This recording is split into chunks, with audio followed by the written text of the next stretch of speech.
أعوذ بالله من الشيطان الرجيم بسم الله الرحمن الرحيم رب اشرح لي صدري ويسر لي أمري واحلل عقدة من لساني يفقهوا قولي ربي زدني علما ربي زدني علما ربي زدني علما بسم الله الرحمن الرحيم رمضان المبارک کا مہینہ بس الحمدللہ اب یہی 15 دن رہ گئے ہیں، آغاز ہونے والا ہے اور ہماری آج چھٹیوں سے پہلے کی آخری کلاس ہے، پھر ہم دورہ قرآن میں اکٹھے ہوں گے۔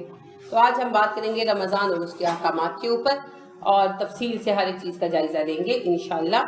آپ لوگوں کے جو بھی سوالات ہوں ہم اینڈ پہ ایڈریس کریں گے، ٹھیک ہے؟ آپ تھوڑا سا اطمینان رکھیے، انشاءاللہ آپ کے تمام سوالات جو ہے نا وہ زیر بحث آئیں گے۔ اچھا جی، اللہ رب کریم ارشاد فرماتے ہیں اور یہ ہے سورہ بقرہ کی آیت نمبر 183 جہاں سے روزے کے احکامات کا آغاز ہوتا ہے۔ یا ایھا الذین آمنوا، اے ایمان والو، کتبہ علیکم الصیام، تم پر روزے فرض کر دیے گئے، کما کتبہ علی الذین من قبلکم، جیسا تم سے پہلوں پر فرض کیے گئے تھے، لعلکم تتقون، تاکہ تم تقوی حاصل کر سکو۔ ایامن معدودات، یہ گنے ہوئے دن ہیں، ایامہ دن ہیں، معدودات گنتی کے، یہ گنتی کے دن ہے، یعنی مہینہ ہے پورا 30 دن ہے۔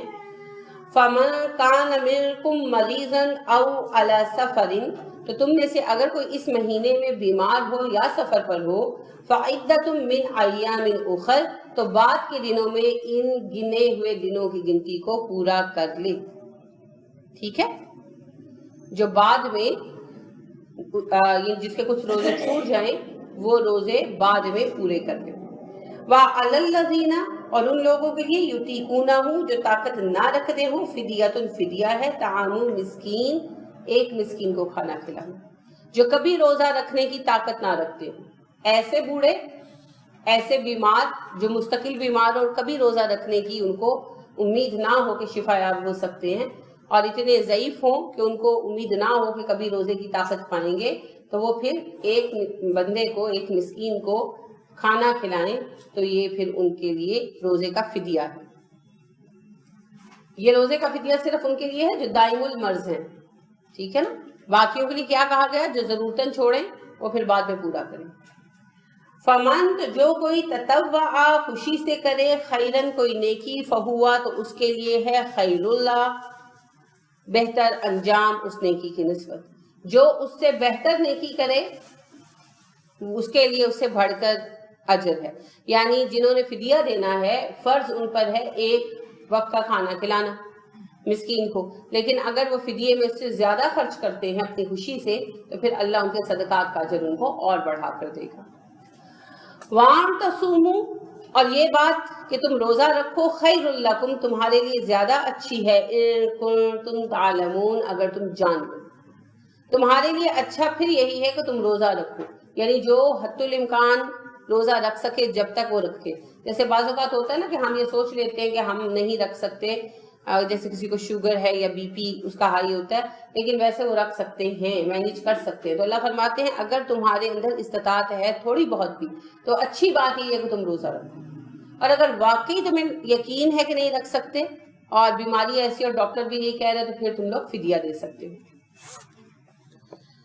شہر، مہینہ، رمضان، رمضان کا ہے، الذی، یہی وہ مہینہ ہے جس میں انزل فیہ، اس میں اتارا گیا، القرآن، قرآن۔ رمضان ہے وہ مہینہ جس میں قرآن اتارا گیا، ہدن، ہدایت ہے، للناس، انسانوں کے لیے، وبینات، اور روشن نشانیاں ہیں اس میں، من الہدی، ہدایت کی، والفرقان، اور یہ فرقان۔ رمضان ہی وہ بابرکت مہینہ ہے جس میں قرآن اتارا گیا لوگوں کی ہدایت کے لیے، اس میں نشانیاں ہیں ہدایت کی، اور فرقان ہے یعنی کہ کسوٹی ہے یہ ہدایت کے لیے، حق اور باطل کے لیے۔ فَمَن شَهِدَ مِنكُمُ الشَّهْرَ فَلْيَصُمْ، تو تم میں سے جو بھی اس مہینے کو موجود پائے، فَلْيَصُمْ، لازماً اس کے روزے رکھے، ٹھیک ہے؟ رمضان کے مہینے کے روزے ہر ایک مومن پر فرض کر دیے گئے۔ وَمَن كَانَ مَرِيضًا أَوْ عَلَى سَفَرٍ، اور جو بیمار ہو یا سفر پر ہو، فَعِدَّةٌ مِّنْ أَيَّامٍ أُخَرَ، اور اس کے کچھ روزے چھوٹ جائیں تو وہ روزوں کی تعداد بعد کے دنوں میں پوری کرے۔ یرید اللہ بکم الیسر ولا یرید بکم العسر، اللہ تمہارے لیے آسانی چاہتا ہے، تمہیں مصیبت میں تنگی میں ڈالنا نہیں چاہتا۔ وَلِتُكْمِلُوا الْعِدَّةَ، اور تم روزوں کی گنتی پوری کرو۔ وَلِتُكَبِّرُوا اللَّهَ، تاکہ تم اللہ کی بڑائی بیان کر سکو۔ عَلَىٰ مَا هَدَاكُمْ، اسی طریقے سے جو تمہیں سکھایا گیا ہے۔ وَلَعَلَّكُمْ تَشْكُرُونَ، اور تم میرے شکر گزار بن جاؤ۔ یہ ہیں روزے کے احکامات، ٹھیک ہے۔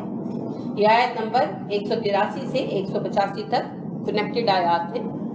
اس میں ہمیں بنیادی احکامات مل جاتے ہیں۔ پہلی بات کیا ہمیں پتہ چلی کہ رمضان کے روزے فرض ہیں۔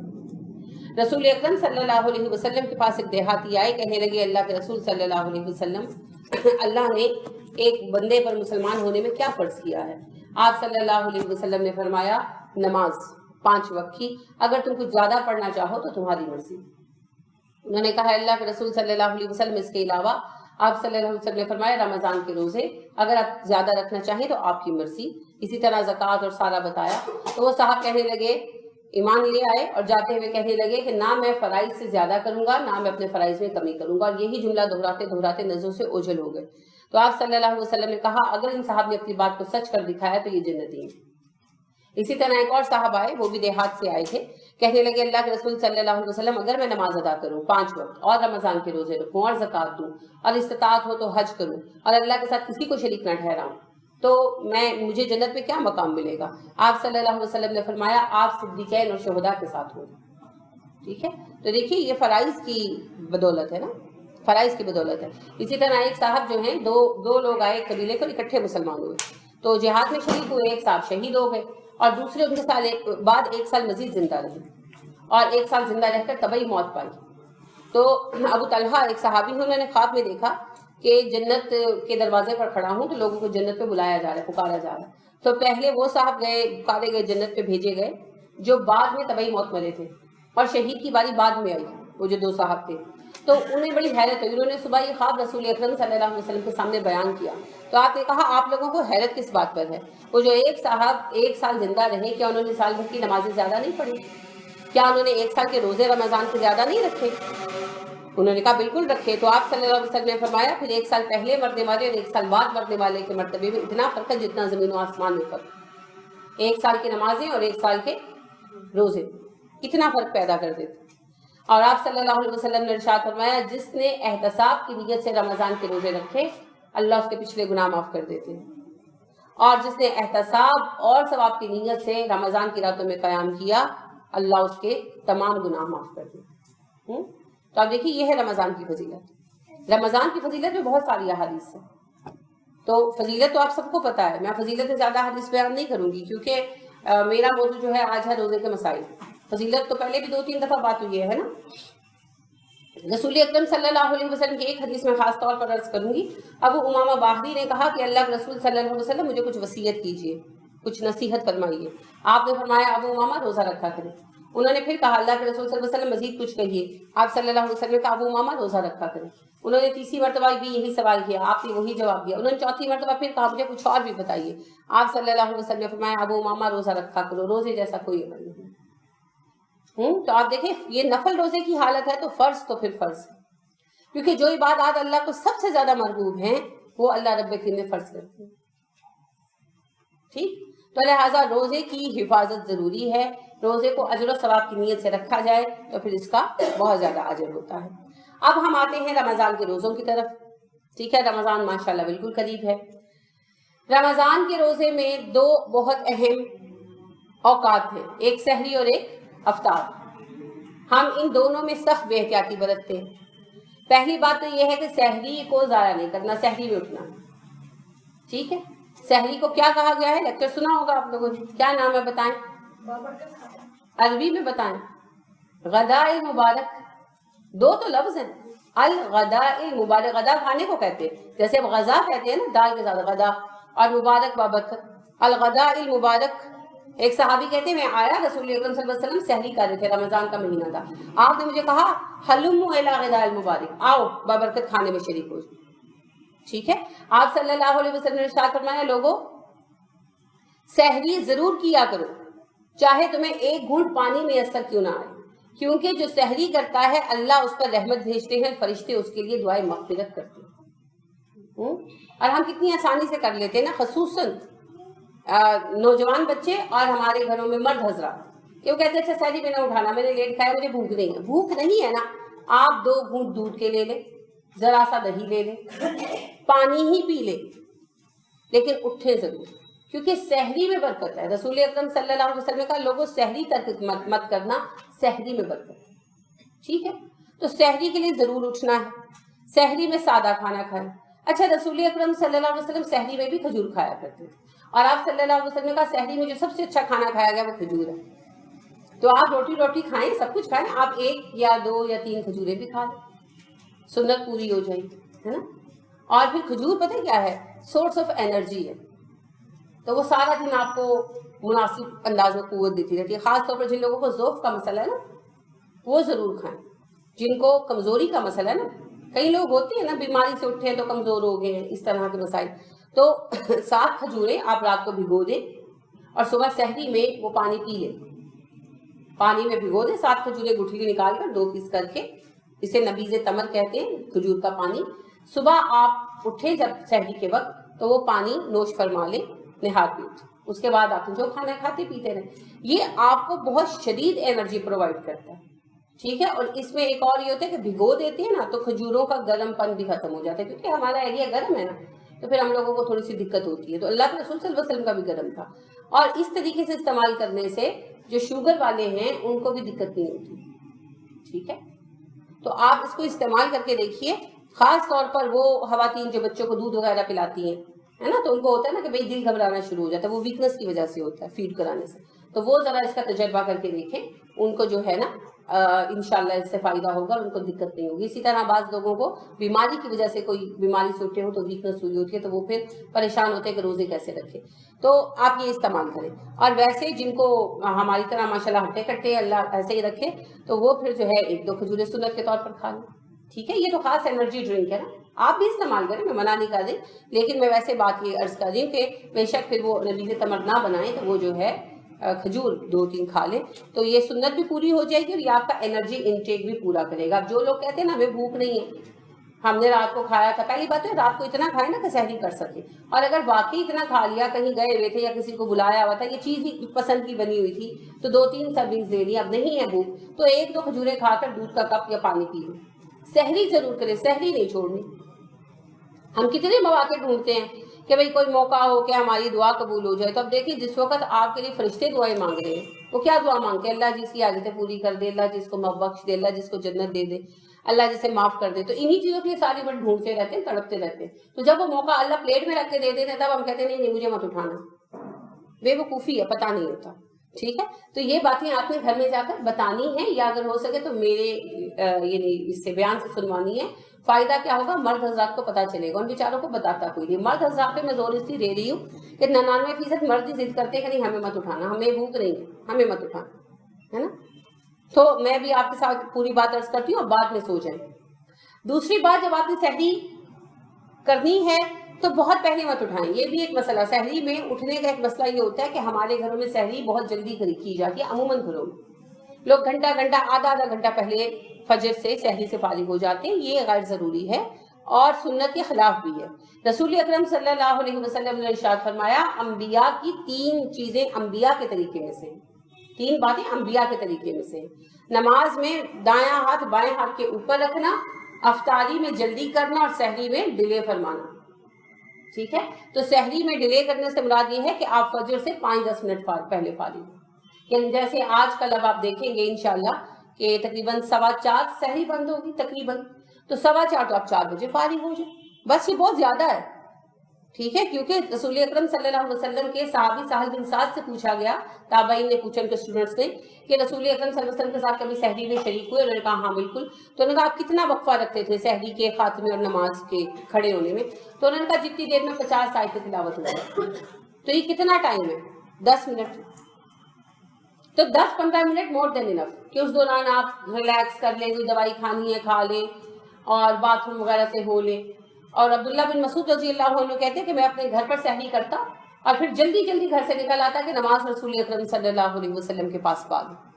تو عبداللہ بن مسعود دوسرے محلے میں رہتے تھے، تو ان کو آتے ہوئے 8-10 منٹ لگتے تھے. تو یعنی جلدی جلدی کرتے مطلب پھر وہی آ گیا نا کہ 10-15 منٹ پہلے فارغ ہوتے، جلدی جلدی وضو کرتے اور بھاگتے مسجد کے لیے. تو بہت زیادہ جلدی سحری نہ ختم کروائیں. اس میں پھر پتہ کیا ہوتا ہے، پھر مرد اور بچے تنگ پڑتے.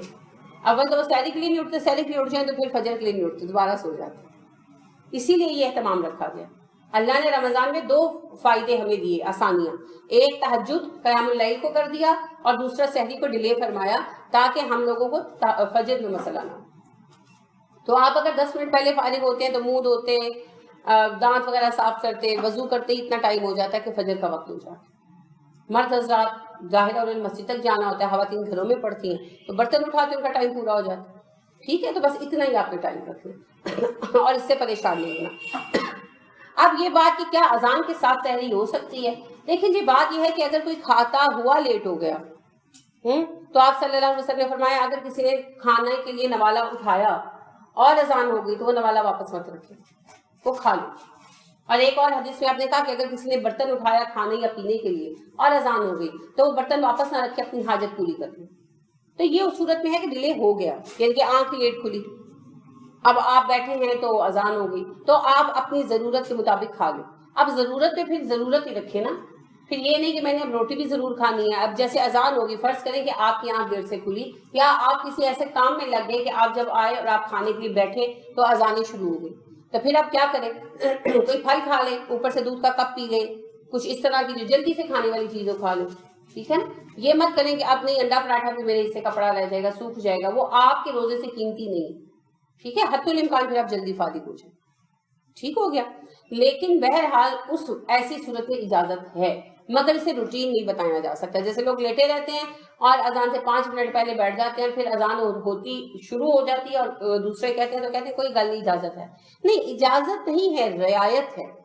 اصول یہ ہے کہ آپ اذان سے 5 منٹ پہلے فارغ ہوں، 10 منٹ پہلے فارغ ہوں. رعایت یہ ہے کہ اگر کوئی پھنس گیا تو وہ پھر پورا کر لے، کیونکہ ظاہر ہے کہ روزہ لمبا ہوتا ہے، ہم گرم علاقے کے لوگ ہیں، ہمارا روزہ لمبا ہوتا ہے، تو پھر اللہ نے آسانی دی ہے. تو رعایت کو اصول کے ساتھ مت ٹکرائیں، یہ رعایت ہے. ٹھیک ہے. اب یہ کہ یہ جو ہمارے یہاں پایا جاتا ہے جب تک اذانیں ہوتی رہے کھاتے رہو، یہ نہیں کہا گیا.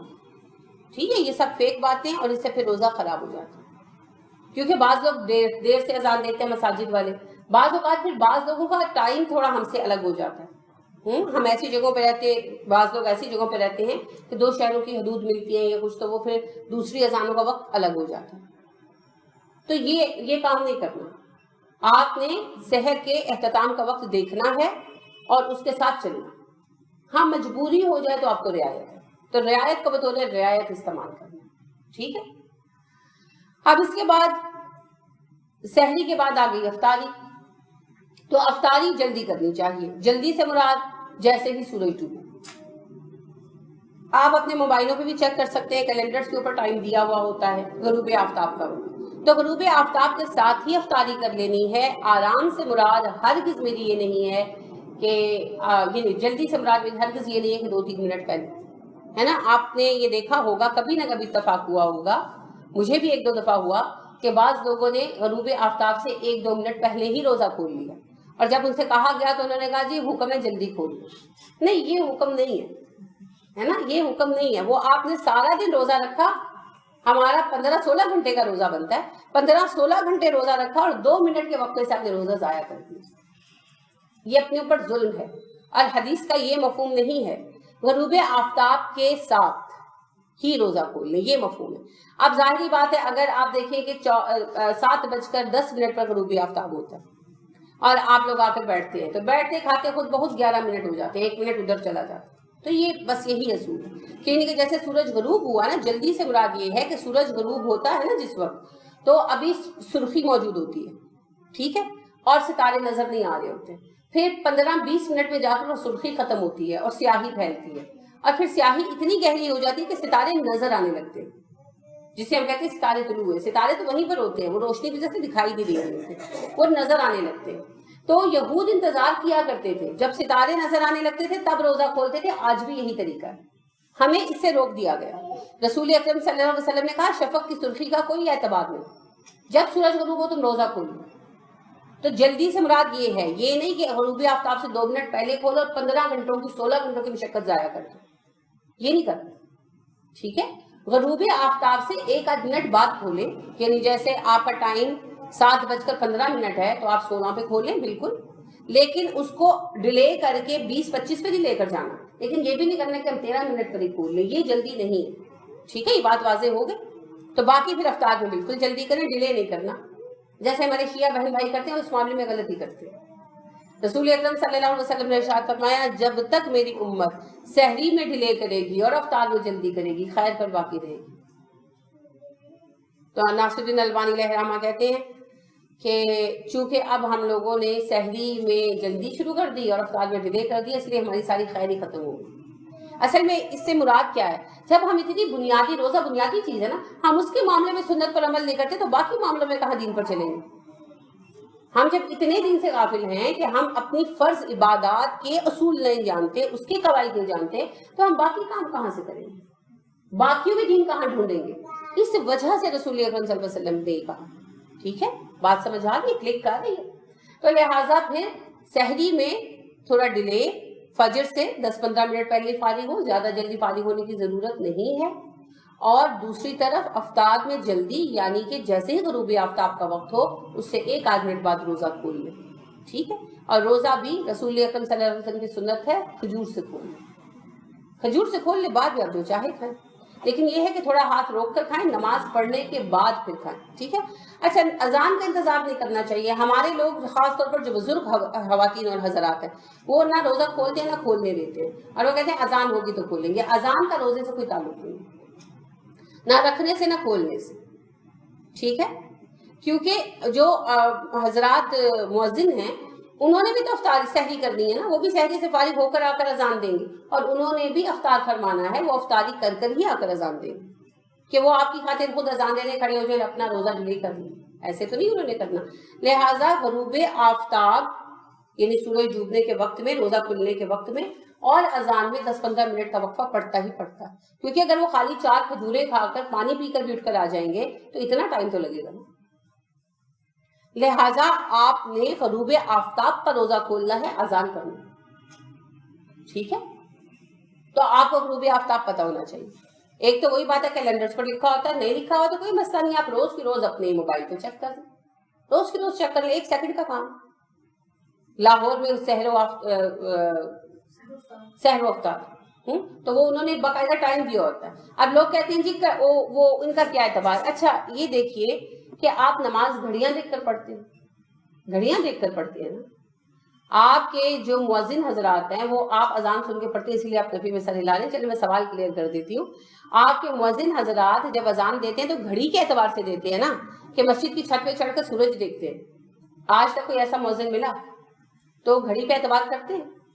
صحیح کرتے ہیں اعتبار کے، غلط کرتے ہیں؟ صحیح کرتے ہیں نا، کیونکہ گھڑی جو ہے نا یہ پر سیکنڈ کے حساب سے سورج کی حرکت کے ساتھ چلتی ہے. آپ اعتبار کرتے ہیں. اور جب ماہوار آ جاتی ہے یا مہینے کے حساب سے گردش آ جاتی ہے چاند کی، تو اس پر آپ کہتے ہیں نہیں نہیں نہیں نہیں ہم نے تو نہیں اعتبار کرنا. یہ کیا بات ہوئی؟ جب گھڑی پر آپ اعتبار کرتے ہیں، گھڑی نے آج تک آپ کو مس لیڈ نہیں کیا نا، آج تک گھڑی صحیح چلا رہی ہے. تو یہ آلات کی حرکت جو ہے وہ بہت درست ہے اور بالکل ایکوریٹ ہوتی ہے. تو انہی آلات کی مدد سے پھر یہ آپ کے کیلنڈرز بنتے ہیں، یہ بھی درست ہوتے ہیں، الا یہ کہ چھپنے میں کوئی غلطی ہو جائے. تو نیٹ کے اوپر جو کرنٹ انفارمیشن ہوتی ہے وہ بالکل درست ہوتی ہے، انہیں ہم سے کوئی دشمنی نہیں.